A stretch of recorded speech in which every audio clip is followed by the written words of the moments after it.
Hey guys, I'm Reagan. I work in finance. And I'm still not Jordyn. I'm Ryan. And this is Working Late. So if you are grinding through a long day or a late night, we're here to keep you company and remind you why it's all worth it.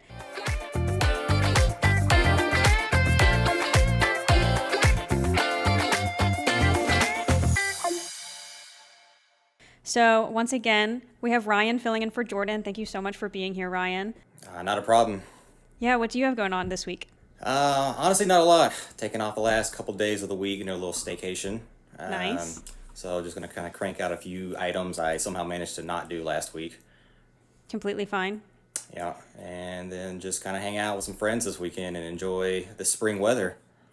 Okay, so how many PTO days do you get, and how many do you think you take every year?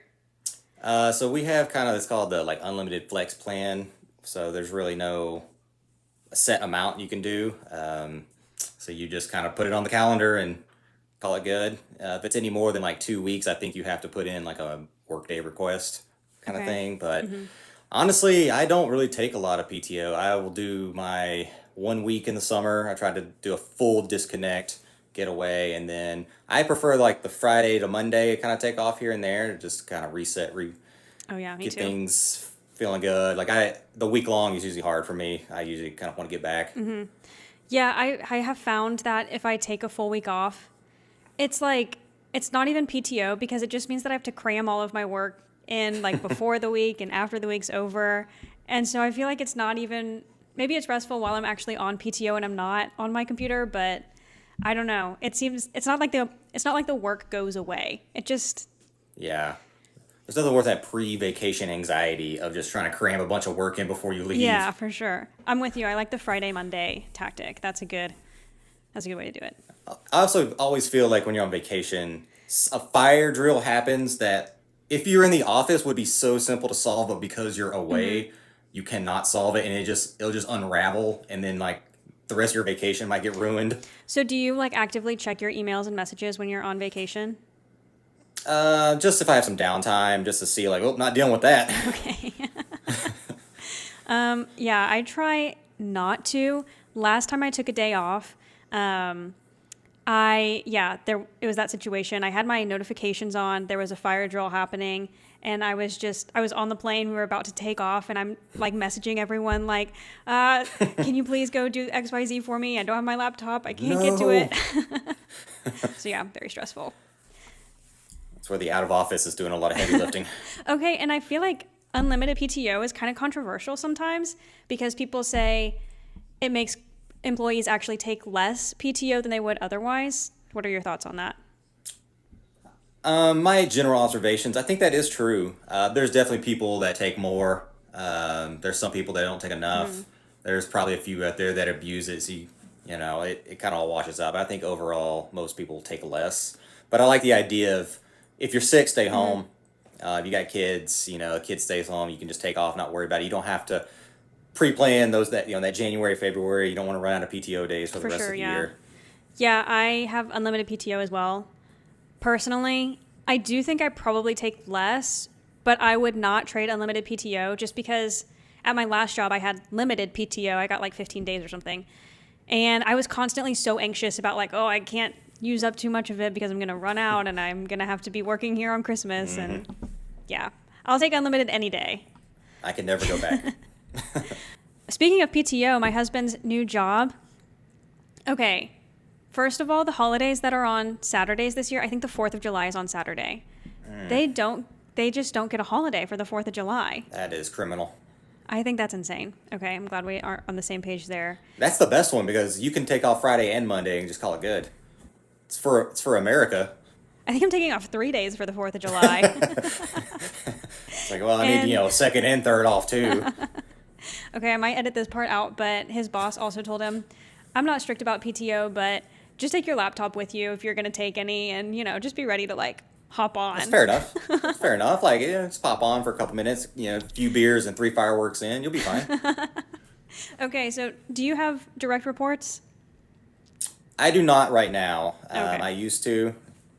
Okay, well, would you expect them to be online and be available on PTO?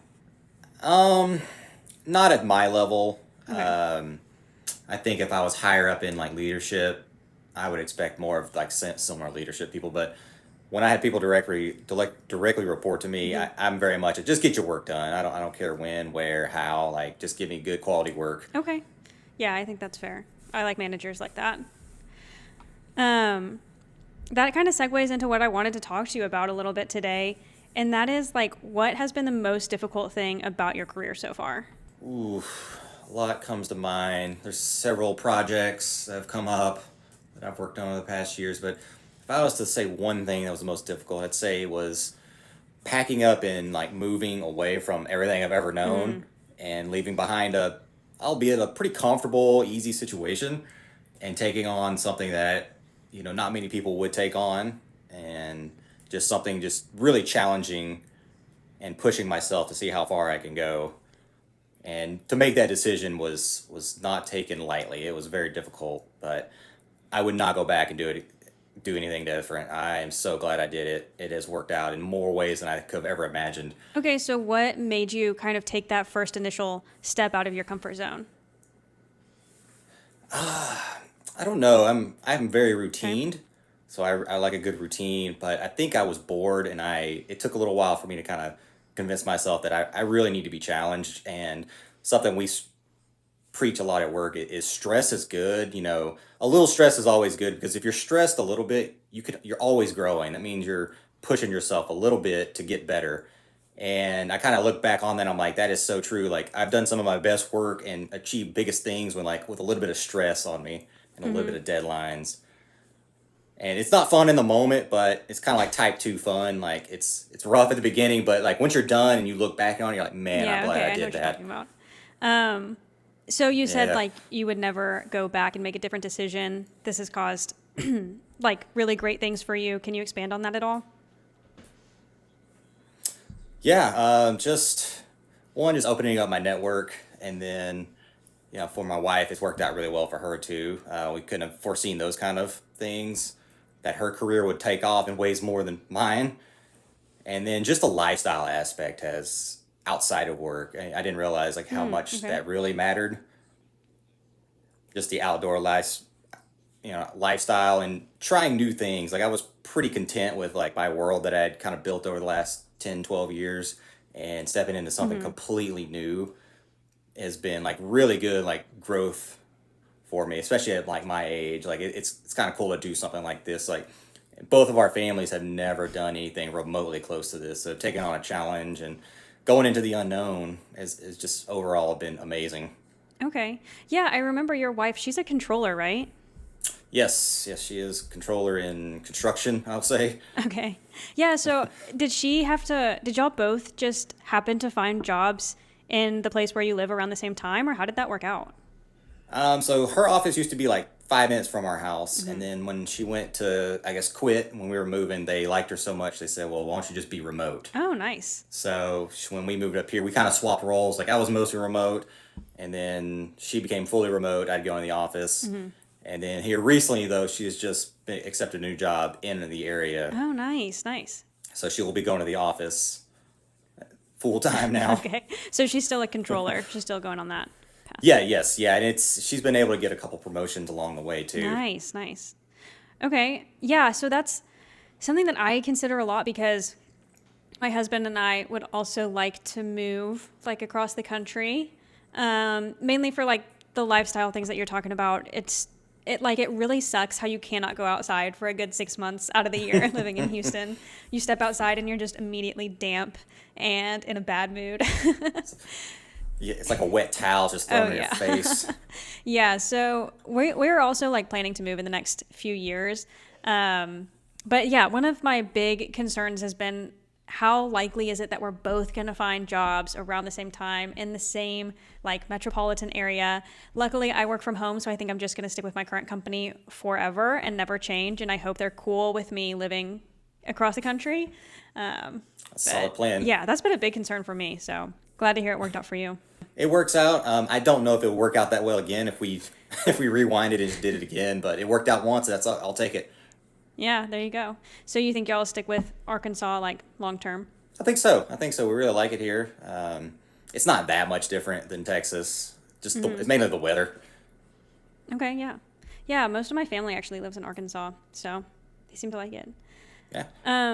Kind of in the same vein of like what's been difficult about your career so far. So do you think as you continue to climb the ladder, do you think it's going to get easier, or do you think it'll get more difficult, or anything It'll else? get more difficult. I can see I'm on the sidelines now as I feel like I'm in the next generation, but the leaders that are there now, and I see like what they do and how they work, and it will get more difficult. And I think it just come from a time standpoint, like 8 to 5 is not enough at the leadership level. Like you need to be all in most of the time. You need to be available, especially as you get into the higher levels of leadership where more people need you and documents need signed at a moment's notice, and there's always a problem. People need your input. So I could see it getting much more difficult than where I'm at now. Okay, so what sort of is the career trajectory for sales and use tax? It's a good question. There's kind of two main routes you can go. You can go in consulting side, working for your big four accounting firms that everybody knows. There's also some other firms out there that are relatively same size. Either route is good.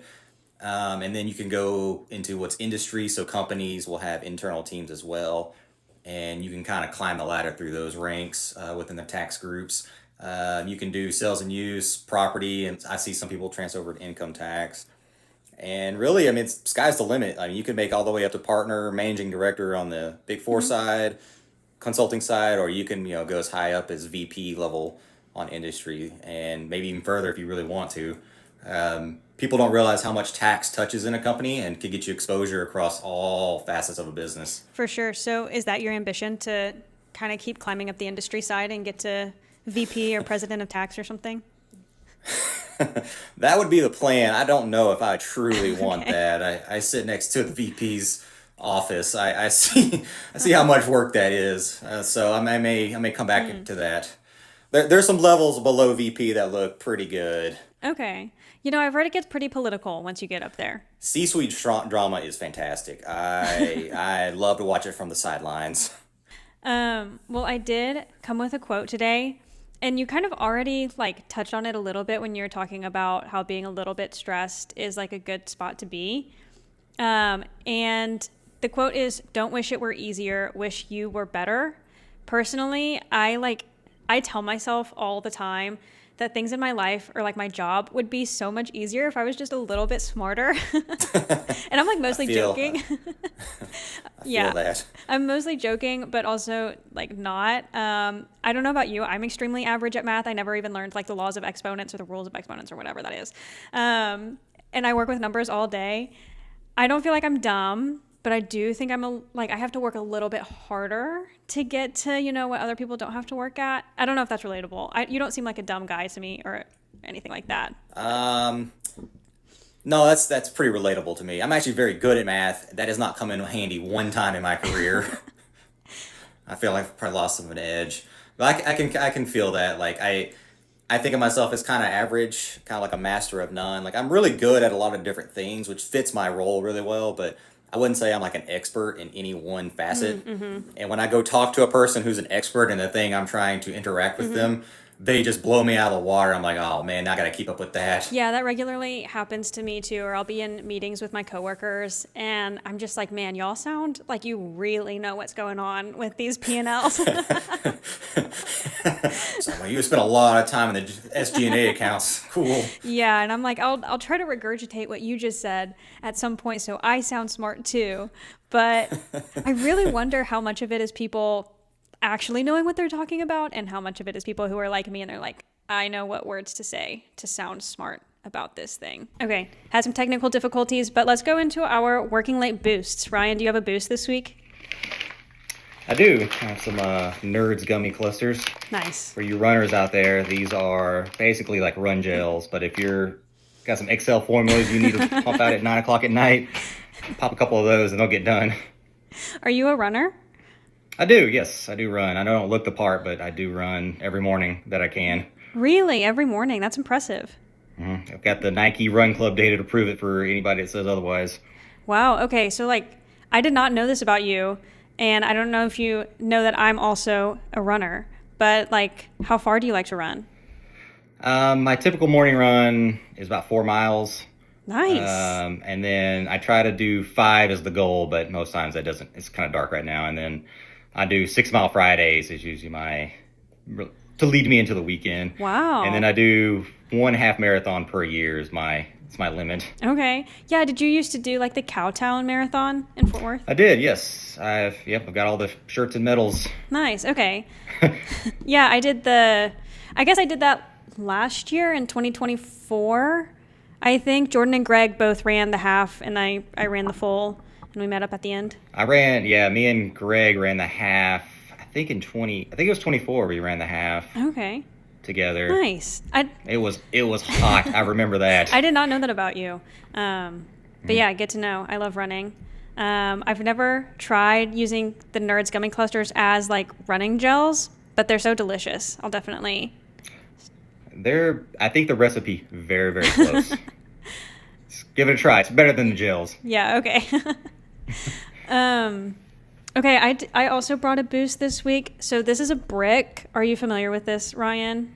I don't know what that is. Okay, Greg is the one who introduced me to it. For the listeners, Greg's episode will air the week before this one, if you're interested in hearing from Jordyn's husband. But so this is like a little device, I guess, that helps you stay off of your phone. I don't know about you. I'm extremely addicted to my phone, and working from home certainly does not help because there's nobody watching me. So yeah, basically, I think it's like RFID technology, and you have to have That sounds right. Yeah, it like locks your phone, and you have to have the brick nearby to unlock it. And so if I just put the brick in like a different room, I'm far less likely to go to the other room to get it to unlock my phone. You know what I mean? I do. Could you just put your phone in the other room, though? Okay. It's kind of like the alarm clock on the other side of the room. Like when it goes off, now I have to get up and go get it. Okay, you're probably right. I probably could. Now I'm gonna have to start. But I know Greg, so this Yeah. really tracks. I'm gonna have to like start putting this in my car, if it doesn't stay strong enough, you know. Because right now I usually put it on my refrigerator, and that's enough. But I can feel myself getting the urge to just go take it off of my refrigerator. So I think the next step is to put it in my car. And maybe after that, I will start putting it in my husband's briefcase so he can take it to work with him. There you go. So yeah, that's where I'm at. Would you say you're like addicted to your phone, or are you good? Not really. I'm not a big phone guy. I mean, I've got a couple apps. I'll go doom scroll Reddit from time to time and watch YouTube in the mornings, but I don't really have any social media or anything, so Okay. I'm not really super tied to the phone. If I could have a flip phone and get away with it, I totally would. Good for you. I wish I had that mindset. I actually hate this thing. I'll toss it across the room when I get home just to get away from it sometimes. Wow. 'Cause the notifications never stop. I really admire that. Sometimes I have to, like, if I'm watching a TV show, TV at this point is not enough. So now I also have to, like, stare at my phone. And that, I think, is just the worst thing about myself. So I'm really working on it. I don't want to be this way. But anyways, do you want to get into career confessionals? I think we should. Okay. Do you have any this week? No, I asked around the office this past week. I didn't get anything really worth noting. Okay. Okay, I did bring one. I don't know if this is relatable, so you can let me know.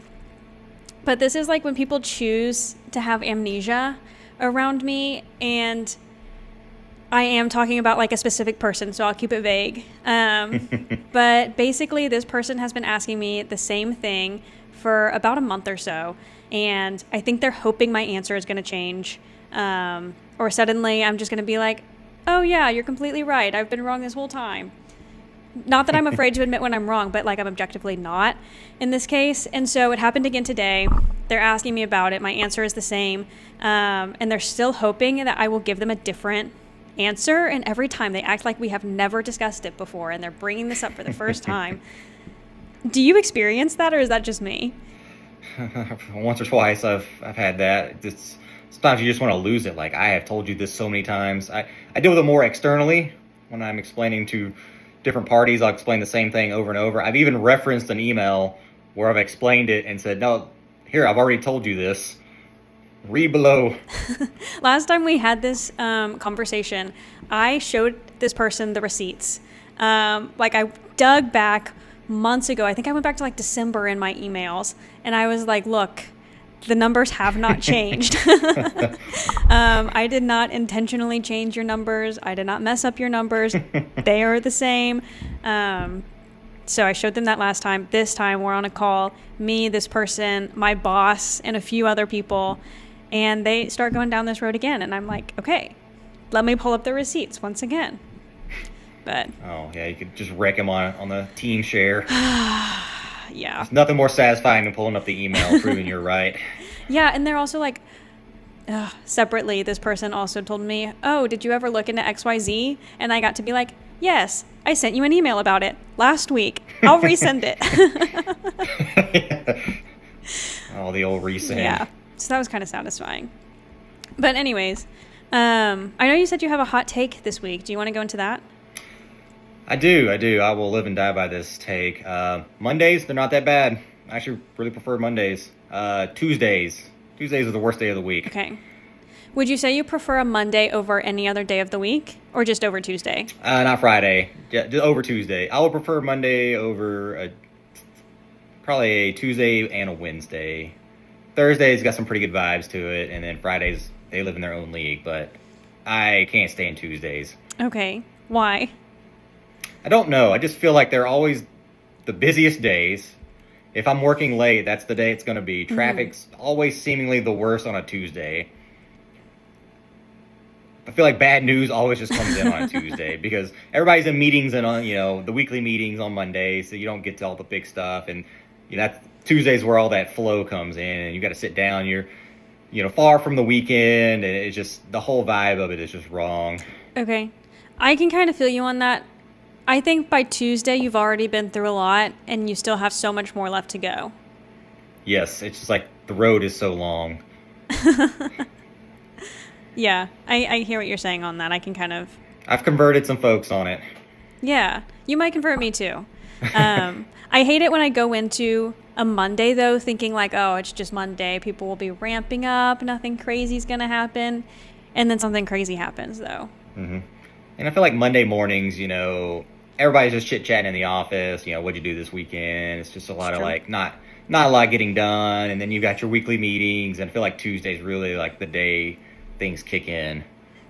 Yeah, I think you're right about that. I also think you're right that if you're going to work late once in a week, it's probably going to be on Tuesday. I can almost guarantee it's going to be a Tuesday. Yeah. On Monday, I can be kind of more, I don't know, confident about like, oh, I still have the rest of the week to get my work done. I don't need to work late tonight. That's exactly what I'm doing right now, actually.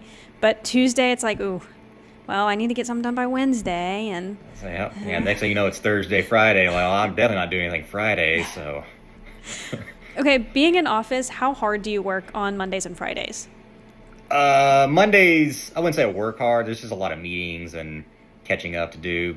Definitely not Fridays. I'll put it out there. Fridays, usually pretty light in the office anyway from a personnel standpoint. Okay. If there's something to get done, you get it done. But I really like the Friday lunch concept of getting a gang of people up. We have kind of a standing lunch group. Making an event. Nice. We'll take a little bit longer lunch and just kind of have some fellowshipping, and then you come back and just kind of run out the clock, basically. Okay. Yeah, that sounds really nice, actually. So you go in office every Friday, like 5 days a week? Oh, yeah. Yeah. I'm there every day. Okay. And do you feel like you spend a lot of time talking, or since you're there every day, do you feel like all of your time there is pretty productive? Ooh, yeah, it's like a 15% is just wasted. Mostly talking about nonsense. That's one of my like working late boosts, like that late afternoon drag. I'll go get like a glass of water and I'll just go bounce around to different people and just kind of hang out and talk. Just kind of get the groove back. And yeah, for sure. You'd be surprised how many times I've learned something new that actually does apply to work doing that. Yeah, for sure. At my when I used to work in consulting, like we were there every day, and we had to be there for like at least 10 hours every day, even if we didn't have 10 hours of work to do. And my team, like we all sat in our teams, and you kind of do everything with your team. We would spend about an hour every day just kind of staring at each other and talking, and there's just like our daily there's a lot of daily that. chat, Yep. There's a lot of standing around trying to figure out what you have for lunch. Yeah, talking about what you did last weekend, what you're going to do this weekend. Yeah, a lot of that. Okay, well, we did get a listener corner this week, and I don't even know what my opinion is on this, so I want to hear what your opinion is. But just a reminder for the listeners, if you want to be featured on the podcast, or if you have like a career confessional, or if you are literally working late and you want some advice or a pep talk or anything like that, you can email us at workinglate.pod@gmail.com, or you can DM us on TikTok or Instagram at workinglate_pod. And so this one says, I know you're not supposed to discuss salaries with coworkers, but I did it anyway and learned my coworker, who has the same job as me and started 6 months after me, makes more than I do. Should I bring it up with my boss, or will I get fired for talking about it? LOL. Ooh, that's tough. Yeah. I try to avoid these worlds. I'm not one to talk about salaries with people. It is what it is. Okay. I talk about salary with my boss, who knows, and the professionals at the Workday website. Yeah. That's who I deal with it. I've never really been in a situation where we've talked about salary either, so I may not be the best to chime in on this. I don't know if you'll get fired for bringing it up, though, so I will put that out there. Yeah, I don't think you'll get fired for bringing it up. I guess I have a couple of things to say about this. First of all, I'm like very open about how much money I make with my close friends. So like my coworker friends, I know how much money they make. They know how much I make. Also working in corporate finance, I have access to all the salary data in the company. So the novelty is kind of worn off. It's just like, I know all the information. So, you know, it is what it is. And some of my coworkers do make more money than me, even though they have the same job as me. I've never brought it up. And that doesn't eat at you? No, it doesn't. I'm just kind of like, just move on. It is what it is. I'll work harder for that promotion, and then I'll make more. I guess that's kind of how I feel about it. But, my husband, so at his last job, it was a little bit different. It was a job posting. So he had his position, and then they were going to hire somebody else in the same position. And they posted the job on LinkedIn, and they posted a salary range. And the bottom of the range was more than he made. And so he did bring that up to his boss. And he was just like, hey, like, just kind of noticed this discrepancy. It wasn't huge. It was like $5,000. But his boss was like, oh, hey, way to advocate for yourself. And yeah, like, I'll bring that up to HR. And he ended up getting a raise to be in the range. So, yeah, I would say, it's in writing, I would say, yeah. like, if you're comfortable with your boss and you feel like you have a relationship where you can bring it up, maybe go for it. I think it's illegal to fire someone for talking about salaries. Google that. Don't rely on my word, but I think it's illegal. So if you have a good relationship, I would say talk to them about it, because you might get a raise out of it. Yeah, you never know. If not, maybe just work harder to get promoted faster, and then you'll make more money. Working late. Yeah, what do you think? I think that's good advice. Yeah, if you got a good relationship with your boss, I think it'll flow. If you're very intimidated or like don't really talk to your boss a bunch, it could be a little interesting way to ease into it. But you could definitely use that maybe in year-end reviews when you're asking for maybe a raise. Just like, hey, I know that this position here, and I wouldn't maybe frame it up as a coworker. I would say same position, makes this. Be nice if you have some evidence to go along with it. I think that could really kind of frame it up in a different way. Yeah, that's a good idea. And that's like a good time to bring it up too, because they're already going to be doing raises anyways around that time. So yeah, I'm with you on that one. I think that's all we have time for. Don't forget to like, comment, and subscribe. And remember to keep going, because the work you're doing is going to pay off. It will. There we go. All right. Bye, guys. Bye.